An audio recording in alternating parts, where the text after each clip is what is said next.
बरेली में समाजवादी पार्टी के नेता एवं पूर्व प्रवक्ता मयंक शुक्ला ने प्रेस वार्ता कर शहर के विकास कार्यों को लेकर सरकार और प्रशासन पर सवाल उठाए। उन्होंने कहा कि विकास के दावों और जमीनी हकीकत में बड़ा अंतर दिखाई देता है।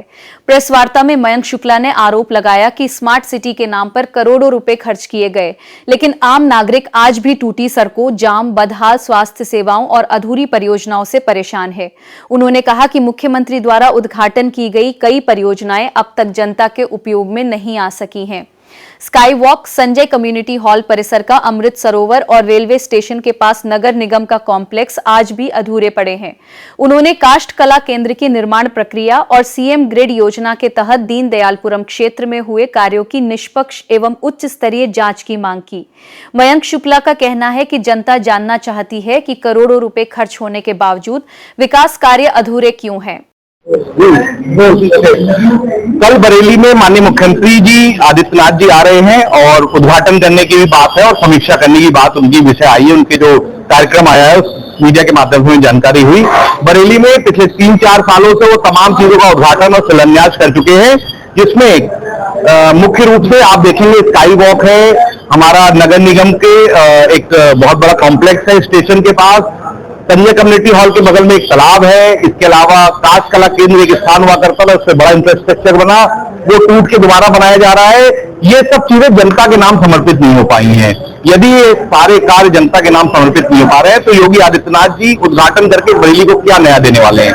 सवाल ये उठता है कि क्या बरेली में जितने भी काम हो रहे हैं वो जनता के काम आ रहे हैं। बरेली में 300 बेड का हॉस्पिटल बनके तैयार है, अखिलेश यादव जी उसे बना के गए, मगर उसे आज तक डॉक्टर अपॉइंट नहीं हो पाए। वहां डॉक्टर नहीं बैठते थे, वहां 2 डॉक्टर बैठते, एक स्किन का और एक आई का।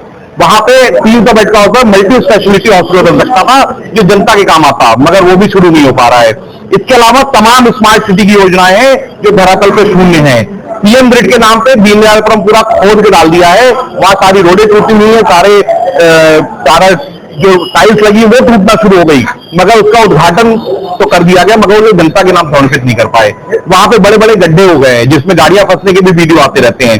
तो जब पूरे बरेली का जो पूरा इंफ्रास्ट्रक्चर है वो पूरी तरीके से बर्बाद ही हो गया है, तो मुख्यमंत्री जी आके कोई अनोखा काम नहीं कर पा रहे हैं। और बड़ा सवाल यह है कि वो यदि बरेली आ रहे हैं तो जनता को क्या दे रहे हैं। मुझे लगता है जनता को कुछ दे नहीं पा रहे हैं। वो जनता को उनको देने के लिए आना चाहिए, और अगर उन्हें जांच भी करनी चाहिए कि अगर उनके आने के बाद जितने भी उन्होंने विकास कार्य की बात करी उनको अगर जनता के नाम समर्पित नहीं हो पा रहे तो उनको नया उद्घाटन रोक देने चाहिए और पहले जो पुराने कार्य हैं उनको पूरा करना चाहिए। बरेली का बहुत बुरा हाल है, बरेली का बहुत बुरा हाल है। लगातार छापेमारी की कार्रवाई होती है, छोटी जगह पर कार्रवाई होती है, बड़ी जगह पर कार्रवाई नहीं होती। इसकी वजह क्या कहेंगे, क्या मांग करेंगे मुख्यमंत्री? देखिए, मुख्यमंत्री जी की नियत और नीति का खेल है सारा। यदि मुख्यमंत्री जी स्वास्थ्य सेवाओं को लेकर चिंतित होते तो बरेली में 300 बेड हॉस्पिटल चल रहा होता, यूनानी हॉस्पिटल का ये हाल नहीं होता, और बरेली में जो भी स्वास्थ्य सुविधाएं वो बेहतर हो चुकी होती, मगर वो बेहतर नहीं हो पा रही। इसका मतलब मुख्यमंत्री जी की नियत नीति है, उसमें विकास कार्य, शिक्षा, चिकित्सा, रोजगार विषय नहीं है। उनका विषय ये है कि वो उनके भाषणों के माध्यम से जो समाज में द्वेष फैलाते हैं उसी के माध्यम से राजनीति करना चाहते हैं। जनता के हितों का कोई सरोकार नहीं है योगी आदित्यनाथ जी का। वो जनता के हितों में उद्घाटन तो करके जाते हैं, मगर जनता का कोई भला नहीं होता, तो उन्हें उद्घाटन रोक के पहले जांच करनी चाहिए कि वो क्या कर रहे हैं। राम मंदिर मुद्दे पर क्या कहेंगे? भगवान श्री रामचंद्र जी का मंदिर बना, उसमें पहली ईंट लगने से भी पहले जो जमीन खरीदी गई उसमें घोटाला हुआ, अभी उसकी जांच बाकी है। जो सीमेंट, सरिया और ईंटें खरीदी गई उसमें घोटाला हुआ, उसकी जांच बाकी है। अभी वहां पूरी जांचें होंगी। समाजवादी सरकार बनने पर इन सब लोगों को यह पता चलना चाहिए कि प्रभु श्री रामचंद्र जी के नाम पे जो चंदा चोरी भाजपा के संबंधित लोगों ने, एक बड़े गैंग ने जो चोरी करी है वो सामने आई है। इससे स्पष्ट होता है कि भाजपा का धर्म से कोई मतलब नहीं है।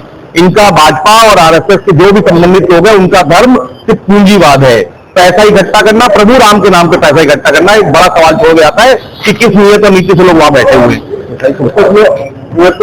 FIR की हुई है तो इस्तीफे भी हुए, इसको लेकर क्या कहेंगे? FIR हुई है, अभी जो मेन लोग हैं वो कहीं ना कहीं बचे हुए दिखाई दे रहे हैं। जो प्रमुख लोग हैं वो कहीं ना कहीं आड़ में आ गए सरकार की, उन सबको भी निकल के आना पड़ेगा, सबको जांच के दायरे में लिया जाएगा, सबके खिलाफ जांच होगी और सब पे कार्रवाई होगी। जो प्रमुख लोग हैं वो बच रहे हैं और जो छोटे लोग हैं जो छोटी यूनिट हैं, जो उसमें सहायक की भूमिका में थे, उनको फंसा के जान बचाने का काम कर रहे हैं, जो जान बचने नहीं दी जाएगी।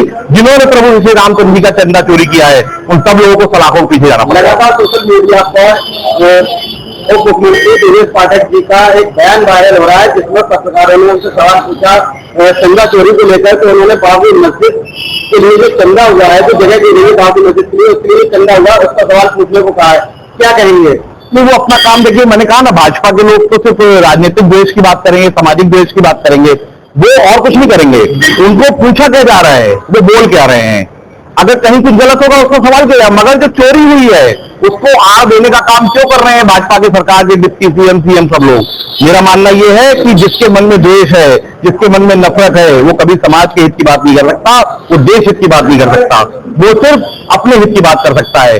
सवाल कहीं करो, ब्राह्मण समाज के लोगों को, छोटे छोटे बटुकों को जब कोठी पकड़ के मारी गई, उनकी पिटाई की गई, शंकराचार्य जी पे अत्याचार हुआ, तो यही ब्रजेश पाठक जी अपने घर पे बंद कमरे में कुछ ब्राह्मण समाज के बटुकों को सम्मान करने का काम कर रहे हैं। क्यों हिम्मत नहीं करके आ रहे हैं और बोल रहे हैं शंकराचार्य जी के पक्ष में? हिम्मत नहीं है। हिम्मत और जज्बा सिर्फ ईमानदारी से आता है। पूरी सरकार भ्रष्टाचार में कहीं ना कहीं से लिप्त है। जीरो टॉलरेंस की बात करने वाले योगी आदित्यनाथ जी बरेली में इस पूरे भ्रष्टाचार के ऊपर जो अव्यवस्था है उसके ऊपर क्या कहेंगे, ये महत्वपूर्ण सवाल होगा कल। 2027 के चुनाव को लेकर क्या तैयारियां? 2027 का चुनाव समाजवादी पार्टी पूरी मेहनत से लड़ेगी। विकास के पथ पे हमने बरेली को बहुत कुछ दिया है, बरेली में इंफ्रास्ट्रक्चर दिया है, स्वास्थ्य दिए, उन सब चीजों पे हम काम करेंगे और 2027 का चुनाव जीतेंगे। और मैं एक बात कह देता हूं, मेरा बड़ा विनम्र निवेदन है सब पत्रकार साथियों से, हालांकि मुझे लगता है कि मौका नहीं मिलेगा, मगर योगी जी अगर समय दें तो, हालांकि भाजपा नेताओं का एक ट्रेंड है कि वो प्रेस वार्ता नहीं करते, मीडिया से मुखातिब नहीं होते, अगर दे तो उनसे सवाल पूछिएगा बरेली जो बर्बाद हुआ इसकी जिम्मेदारी कौन लेगा।